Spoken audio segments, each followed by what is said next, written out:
Hello and welcome to another scrapbooking process video. Today I am scrapbooking some photos from my daughter's birthday and I wasn't able to fit them all onto one page. So you're going to see the first page in this process video, and then the next process video that you see will be of the second page, which goes along with this one. It's not really a two-page spread, but two pages that go beside each other in my album. The footage is a little bit different for this video because I was live streaming for this video. I live stream with my patrons every month and they scrap along with me. And so, yeah, the footage is a little bit different and there might be some gaps, but we'll do what we can to make a process video out of this footage. Now, I am going through some recent supplies that, and I say recent, but I bought them over the summer. I don't buy scrapbooking supplies all that often. I tend to just scrapbook from my stash most of the time. But I did buy some supplies from scrapbook.com over the summer, and it was actually super fun because my patrons helped me pick the supplies. I also got finally got another package of this Vicki Boutin Foundation's mixed media paper, and I thought that I was going to do some mixed media on this one, like a mixed media background, but I ended up changing my mind, so I'm not going to use that paper even though I took it out. So a lot of the supplies that you will see me working with today come from that haul that I did over the summer from scrapbook.com. I think I spent like almost $100 on scrapbook supplies. And it was so much fun. There's a lot of Vicki Boutin supplies in this video, and I will try to mention what I used as I go through. So as you can see, I have this photo that, this series of photos, two of them are vertical and two of them are horizontal. And I would really like to, my first thought is that I would do it this way, but that seemed like too much for all on one page. So what I like to do when I have different sized photos is I like to print them up in such a way that I can put two horizontal photos right beside one vertical photo. And so in order to print them up that way, the sizes I used were 3x4, so the vertical is 3x4, and then the two horizontals are 2x3, and that allows those two horizontals to stack on top of each other and be the exact same height as the 3x4. Now, this was my initial plan, was to use this stencil in the background, which is why I picked out that Vicki Boutin paper. That stencil came free with my order. Oh, I love this paper, and I'm going to use that for the second page. So I just put that extra photo over there, over to the side, and I'll do that as my second page. So I love that heart paper, and it really reminds me of Sophie. So I'm picking that out. A lot of this is Vicki Boutin paper, and also some of the paper that you're seeing here is from a Paige Evans collection. These two are very similar to one another, but they're from two different collections. One is Paige Evans and one is Vicki Boutin. And so yeah, I'm just kind of taking a look at what I have and putting aside a few of the papers that I think might work really well. I'm changing my mind about the stencil. I think I'm going to not necessarily use it because I love, love, love this cloud-like background paper, and I just really want to use it as my background. So I've changed my mind about my mixed media background. This beautiful, gorgeous Vicki Boutin paper from the Sweet Rush collection is going to be my background. I thought about adding this black patterned paper to mat the whole page, but I decided against it only because I love the look of these cloud-like layouts. I love the look of them when they don't have a border around them, so that's what I'm going with. It's just giving a little behind-the-scenes look at how I have everything set up on my desk, just so you can get a sense of how crowded or messy my desk tends to be. And I set a timer when I'm doing a live stream so that I can remember to stop and chat. And we have a message forum that's specific to my patrons that we chat on and post pictures so that they can post pictures of what they're working on, and we can all kind of chat and share together. Not just me sharing, but they get to share too. And so here I am just getting a piece of plain white cardstock because I didn't want to use that Vicky Bouton Foundations paper for that because it's too expensive and specialized for this. Because these photos already have borders around them, I'm just basically using this white cardstock to hold all of them together so that these 3 photos will be able to be moved around on my layout as a single unit. So you're not actually going to see any of this white paper. I'm trimming it off. I'm just using the borders that were already on the photos before I even kind of started using them. I just chunked up that paper before I put it away, and I was just showing my patrons where I keep those white scraps is in my very bottom drawer beside my right hand so that I can grab it pretty easily. So I thought for a second that I might mat that group of photos, that little collage of photos on that black patterned paper, but I've decided against that. I did take the designer strip off the Vicky Bouton paper, and now I'm pretty much ready to get started. I do want to use a little layer here, and I'd like it to be white. So I just grabbed this paper bag that was already on my desk. It's from a Paper Person kit that was on my desk, and this just gives, because it's a bit of a crinkly paper, it gives it a little tiny bit of dimension and texture, and I just really like the look of that. It's sort of like using tissue paper or any other kind of textured things. Paper bags usually tear a little bit differently than scrapbooking paper, and it's just a little bit of extra interest on a page. So I'm going to do some very tight layers here where you're just going to see little slivers of some of these patterns, because that heart paper, as much as I love it, it's very, very bold, and I don't necessarily need a whole lot of it to show. I just want little edges of it just to give a little bit of a colorful splash. So I'm going to use my mat here. I'm going to use this navy blue paper. I think it's from Stampin' Up. It's probably Night of Navy. And I'm going to just add that as a very, very thin mat around my collage. It just gives my collage a little bit of structure, a little bit of those straight lines and angles. It just adds a bit of statement and presence to those photos.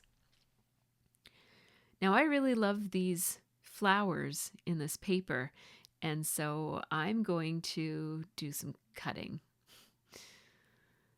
because I wish that I had some die cuts that were these specific flowers, but I don't. So I'm just going to cut these out. And I know that lots of people love fussy cutting. They find it very relaxing. And I also know that lots of people really do not like fussy cutting, and they find it frustrating and a big long waste of time. So if you don't like fussy cutting, you could easily find yourself some die cuts that go along with the collection that you're working with, or some stamps, or, lots of different options out there in the scrapbooking world.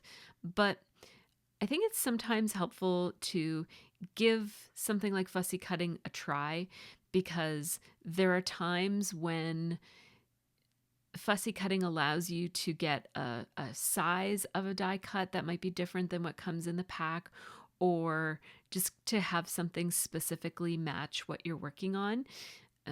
I like how these colors work so perfectly with the other Vicky Bouton papers that I'm using, because it's from the same collection. It's paper from the same collection. And what I tend to do when I'm fussy cutting is I tend to first go over the whole thing with as little detail as possible. Like I just basically cut out around the outermost leaves. And then I'm deciding to go in and saying, okay, well, I did that and that looks good, but it'll look even better if I put in just a little bit more time, going in a little bit deeper and adding a bit more detail to some of these leaves. And then I'll decide, do I need to go even deeper to get the detail I'm looking for, or is that enough? And so that way I'm not committing to a huge amount of time cutting something. I can kind of do it super fast by only cutting into the first 1 or 2 leaves on the outside, or I could spend a bit more time and cut into more of the detailed leaves closer to the middle. I don't know if what I said made sense, but I hope that you understood me. Leave me a comment if you don't understand what it is I'm talking about. But here I am just going a little bit deeper, and I find that it really adds a lot to the die cut to go just a little bit deeper with my details. But you'll see that I didn't go all the way in. So there are some parts that I just left white and didn't cut apart all of the little tiny details. Now, I am doing something that I thought at the time might be a bit risky. I'm using these Nouveau drops. These are called Nouveau Crystal Glaze. It says adds clear dimension detail to your craft creation. And I thought it was a little bit risky because I wasn't sure how long it would take to dry. I know with glossy accents, it can take ages and ages and ages to dry.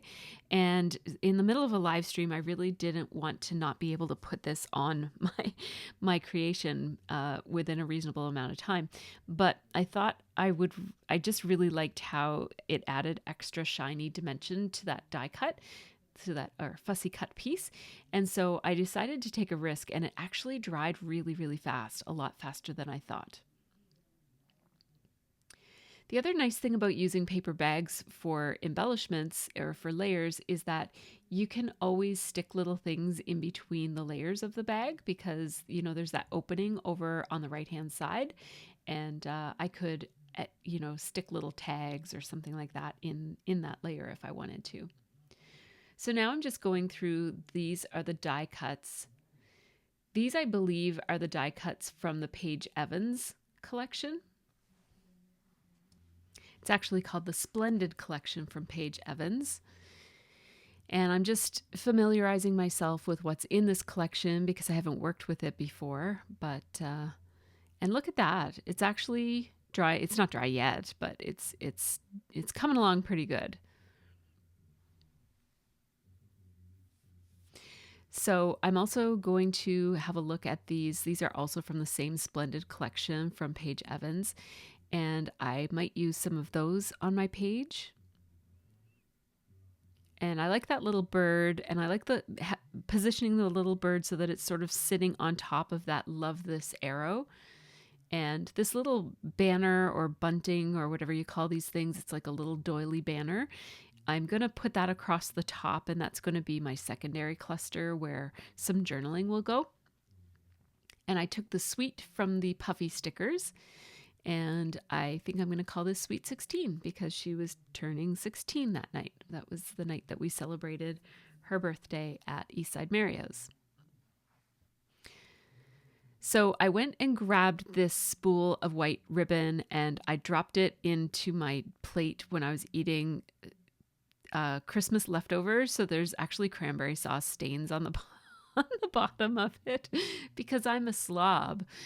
And so, but it's okay because it's just on the outside, and this ribbon actually comes from the inside. Like, it's going to be a long time before I use this all up and get to the very outer edges of it. So I don't think I need to worry about the fact that the outside part is stained.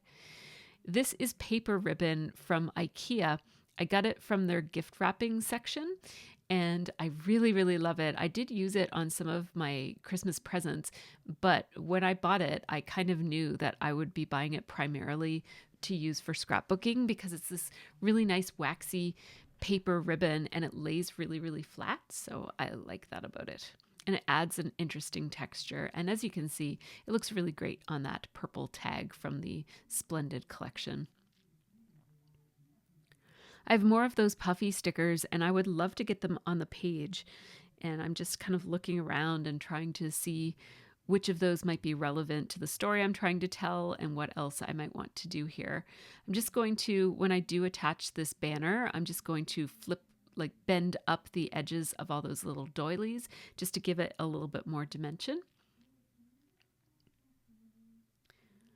And so as you can see, I sort of have these three clusters of embellishment. There's the two tags up in the top. There's the bird with the tags over here on the left-hand side. And then there's the potential for another cluster up above in the corner where the banner is.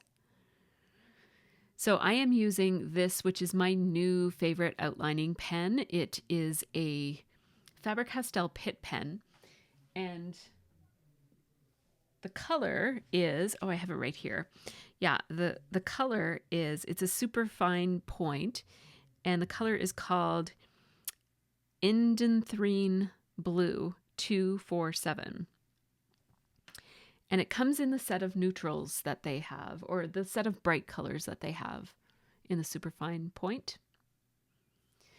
And I just love that it looks kind of like a navy blue or an inky blue. It's not quite black and it's not quite blue. It's just really, really beautiful. It's like an indigo dark blue color. I love it.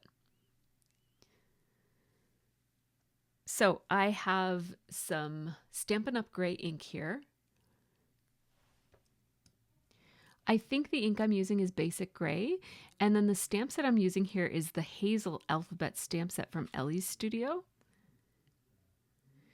And I'm just stamping out the word East Side, and then below I'm going to stamp out Mario's. And as you can see, after I stamp each one, I'm just dabbing and wiping it on my stamping chamois from Stampin' Up! I love that stamp chamois because it does not get smelly like the Lawn Fawn one does.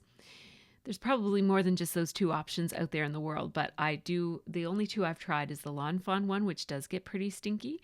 I also really love that the Stampin' Up! One fits in one of those DVD cases that Stampin' Up! Uses for their stamps. And so it's a nice way to keep it wet. Like I find that I usually only have to get it wet once a week, and it stays pretty moist but not mildewy in there. I'm going to layer this tag with this frame just like so. I love using frames as little layers behind my embellishments because it just adds a little bit of anchoring to my embellishments so they don't look so lonely there by themselves. And then I'm going to glue that little cluster to the cluster of the photo, like the photo and all the layers behind it. So I like how that's looking so far. And then I just need to leave some room for the word 16. Probably the numbers 16 is what I'll probably end up using. Those are the flat stickers from the Splendid collection from Paige Evans. And one of those die cuts, it looks like a little bit like a paper clip. And so I just put that on there. I'm going to pop dot the bird up a little bit so that it looks like it's sitting on top of some of those layers. I'm just going to add a little bit of outlining detail every here and there, not on every single layer, but on some of them with the same journaling pen. Just cutting off this tag because I don't, or ticket, I guess, because I don't really need all of it there. And that gives me another little piece that I might stick out someplace else, or maybe I won't use it at all. Who knows? But this is turning into a pretty good cluster here. And then I'll just add this flower, which is dry, surprisingly, already. This is 4 times the speed. And I just felt like it was missing a little something. I felt like it needed some pink on the inside of that flower. That flower is basically, it was too blue and yellow. It needed some pink because there's pink everywhere else, and I just wanted it to look a little bit more like it belonged. Thought about using something completely different, but then I think I'm just going to cut out another flower and put it on there.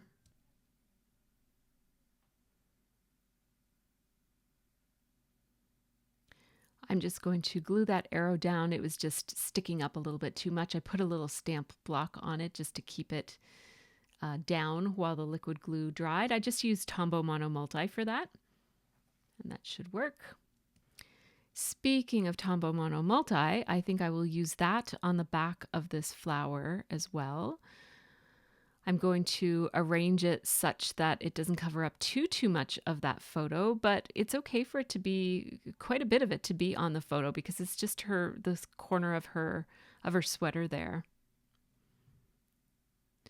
And it creates this little triangle of the 3 places where the bigger leaves are. And so, yeah, that looks pretty good. I am going to just I know I just glued this down, but I'm actually going to pull it up and glue it over top of that leaf.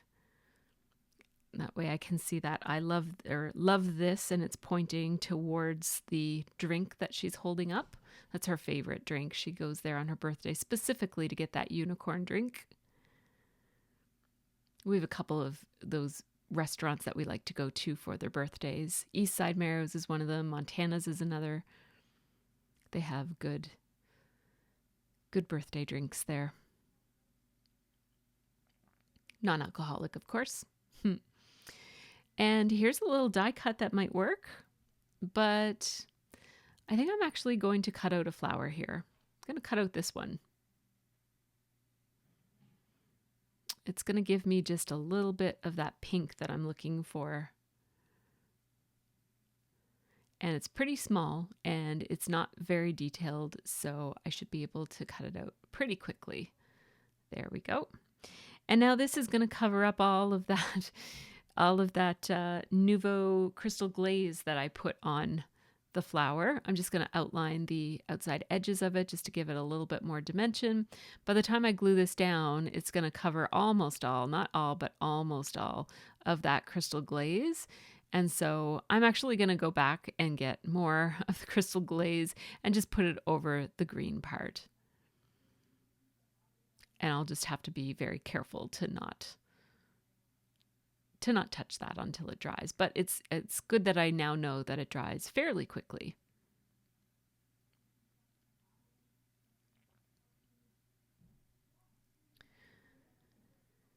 So I have my two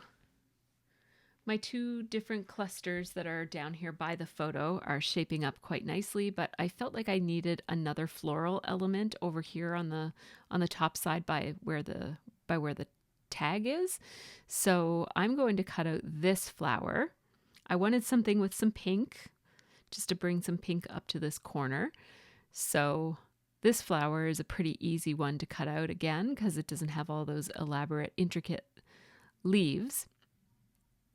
But then once I put it over there, it's not going to feel like it matches all that well with what's over there. So I'm going to grab some of those intricate leaves as well, just so that it feels like it works with the flower that's already on the page. So I'm just going to cut out the leaves. And I'm going to do the same thing where I start on the outside edge, like the outermost portions of this die cut or flower that I'm cutting out, and then I'll work backwards and add more detail as needed. So yeah, I felt like I needed a little bit more detail than that, so I'll cut out some of this white, cut this off, and then as I go I can decide when is a good time to stop, where to draw the line as far as the detail goes.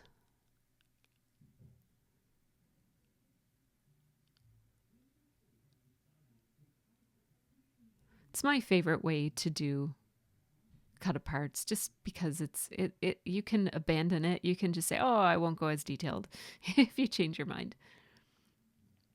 I'll add a bit of outlining on this flower as well, just so it coordinates with the other one that has some outlining on it. I didn't have to outline all the way around it, so I just had to check there and see how much it needed. I'll do even more here.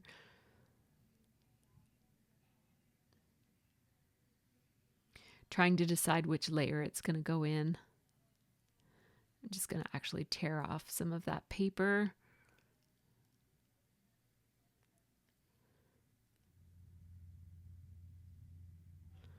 We'll put that like that, and then we'll stick these little leaves right there.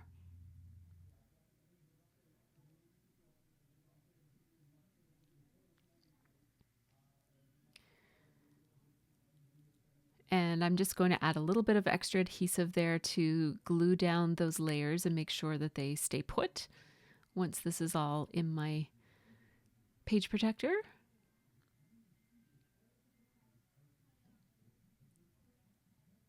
I'm just trying to see if I need anything else. And what I think I'm going to do here is grab some thickers. So I keep my thickers in this Raskog cart from IKEA. And I'm just going to grab my blue ones and here's a set. I like these right away. I didn't even have to bring, usually I'll grab like 3 or 4 sets, but I knew right away that these would work. These are from Simple Stories, and they're just called Color Vibe Foam Alpha stickers, and the color is navy. And I like how big the word 16 is. I like that it's that navy blue that's already on the page. It's in the leaves on the bottom left-hand corner, and it's also on the matting around the photos. And this set of letter stickers also had a couple of asterisks all throughout, so I just spread those around the page as well, just to add a little bit of pop of I find that it just adds some contrast to add a really dark color. Sometimes it's often black that I'm adding, but this time it's navy blue.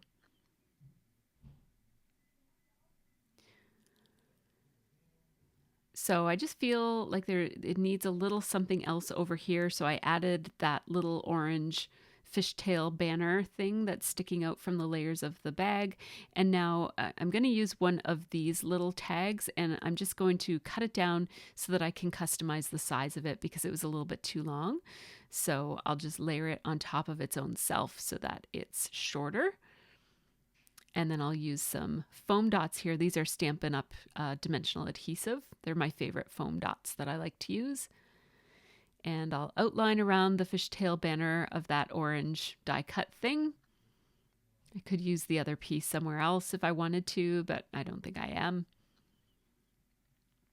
And then that orange piece just gives the yellow piece a bit of a home, and it adds a bit of extra dimension. I needed to shift it down a little bit so that the yellow piece didn't cover up too much of me.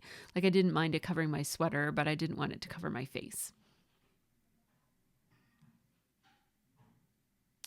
Now I'm just going to go back and make a mark over anything that I've used so that if I'm looking for a certain die cut, I know that it's gone. I don't have to waste my time looking and searching for something that's already been used. This True Story sticker, the bright pink one on the puffy stickers, that's gonna work, I think, up here in the top. So I'm going to use that. I just took off that foam thicker piece that is an asterisk that I put up there. I will put it back. I just needed it to be gone so that I could draw some lines. Now, this is my hot off the press journaling template, and I love this thing. I pulled it out. I've started using it again a couple years ago. It sat unused in my old scrapbooking supplies that were packed away for a very, very long time. And then I discovered it a couple years back, and I've been using it ever since, and I really, really love it. So I knew I wanted to put that True Story right there. So I just marked it out with pencil so that I knew where it would be so I could make my journaling go around it. Now my journaling here says, we all met up at Eastside Mario's to celebrate Sophie's birthday. Jen made a gorgeous cake that was book themed, and Sophie ordered her favorite drink, the unicorn.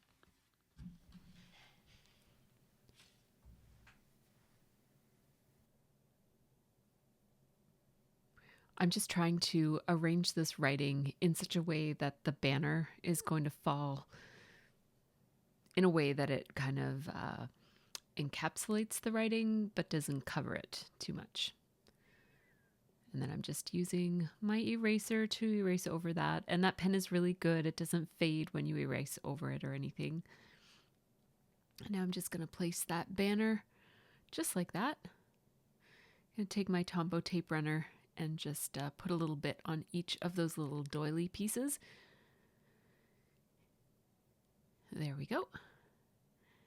And I'll layer that like that. There we go. Just cut off a little sliver of that little sticker.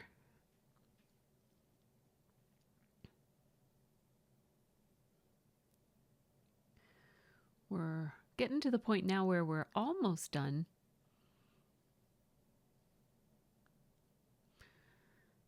I thought about using those gold hearts every here and there. I'll take this little together sticker and put it there. And I think I'm thinking about what I want to put up here. It feels like the other two clusters have something floral, so there should be something floral here, but I decided to add one of these leaves. I thought it's going to add a little bit of detail and just kind of add that delicate touch that's in the other two clusters that isn't in this cluster up here on the top. So we'll just stick that in right there. I like how that looks.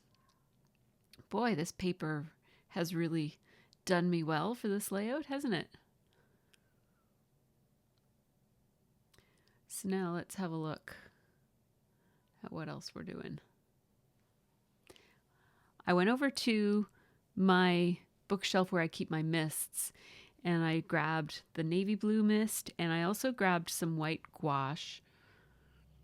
This is one of my favorite ways of adding white splatter to a page because all of my white mists don't dry very well. They just kind of stay perpetually wet and a little bit powdery when they do dry. So I just added some gouache to a tiny, tiny bit of water. I'll use my fan brush here and just do that on a large mat, or not a mat, a large stamping block.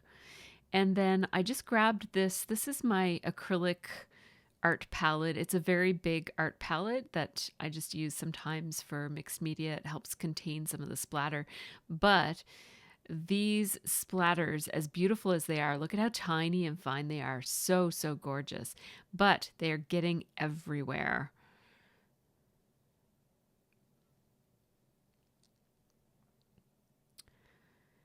So I'm going to use a little baby wipe there to make sure that that paintbrush doesn't get dry before I get a chance to clean it. I'm not going to clean it right away because I'm live streaming.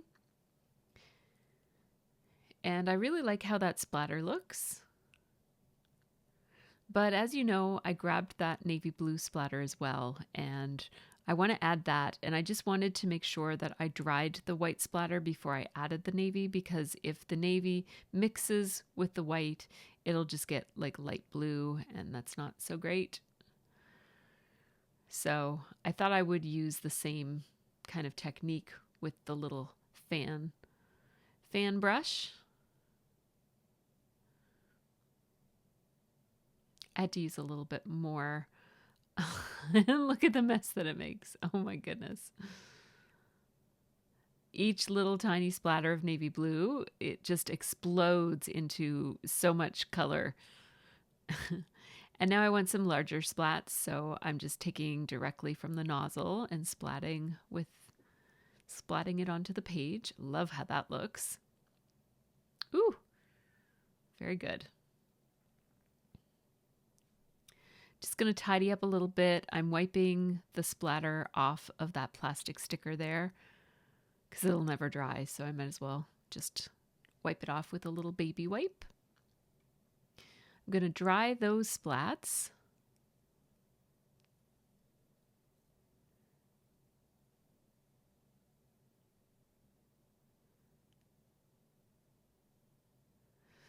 And then let's see what else I might want to do here. I'm feeling like it might be done, but I'd rather have some large white splats too. I've got some large navy blue ones, and I just feel like it needs some more white. Just showing my brush there to some of my viewers who had questions about it.